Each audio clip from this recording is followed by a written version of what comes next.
Assalamualaikum warahmatullahi wabarakatuh. Perkenalkan, nama saya Muhiban.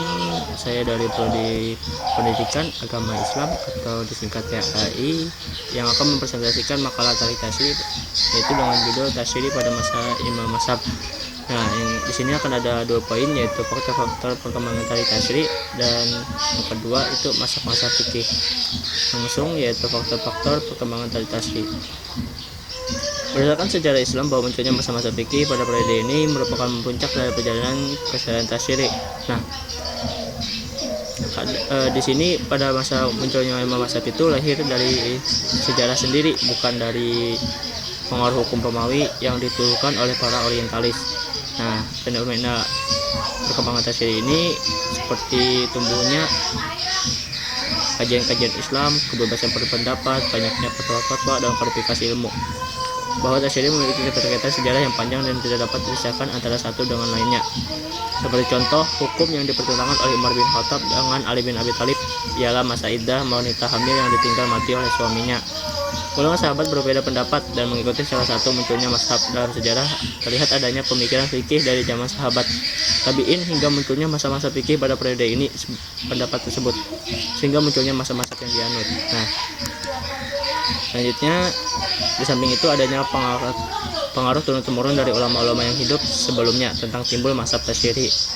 Ada beberapa faktor yang mendorongnya. Pertama, yaitu karena semakin meluasnya wilayah kekuasaan Islam sehingga hukum Islam menghadapi berbagai macam masyarakat yang berbeda tradisinya. Yang kedua, munculnya ulama-ulama besar pendiri mazhab fikih berusaha menyebarluaskan pemahamannya dengan mendirikan pusat-pusat studi tentang fikih yang diberi nama al-mazhab atau al-madrasah, yang diterjemahkan oleh bangsa barat menjadi school. Kemudian usaha tersebut dijadikan oleh murid-muridnya.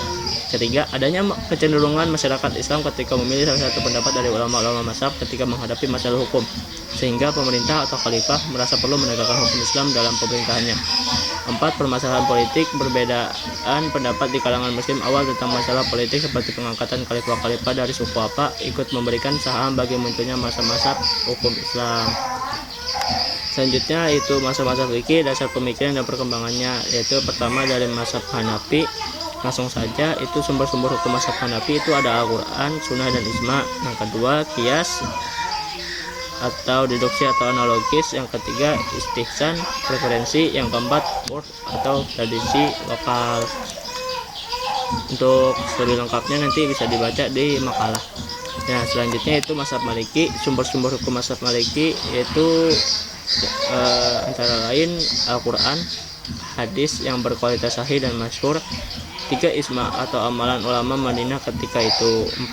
Qiyas atau analogis. 5. Maslahah mursalah, kepentingan umum. Nah, selanjutnya mazhab Hambali. Sumber-sumber hukum mazhab Hambali yaitu pertama an-nusuh dari Al-Quran dan Sunnah. 2. Apabila tidak didapatkan dalam Al-Quran dan Sunnah, yang menukil fatwa sahabat memilih pendapat sahabat yang disepakati sahabat lainnya. Nah, yang ketiga, apabila fatwa sahabat beda, ia memilih salah satu pendapat yang lebih dekat kepada Al-Quran dan Sunnah. Yang keempat, Imam Ahmad mengambil hadis moral dan dalil sekiranya tidak ada dalil yang menghalanginya. Yang kelima, qiyas adalah digunakan dalam keadaan darurat, yaitu bila tidak ada yang senjata yang disebut sebelumnya. Selanjutnya mazhab Syafi'i, yaitu langsung saja kita ke sumber-sumber hukum mazhab Syafi'i. Yang pertama itu Al-Quran, yang kedua hadis, yang ketiga ijma, dan keempat rayu. Nah, selanjutnya selesai. Nah, untuk mazhab-mazhab itu intinya kita untuk mazhab-mazhab itu tidak bisa lepas dari yang namanya perpegangan Al-Quran dan hadis. Walaupun tidak ada hadis, kita tidak bisa menggunakan hukum-hukumnya.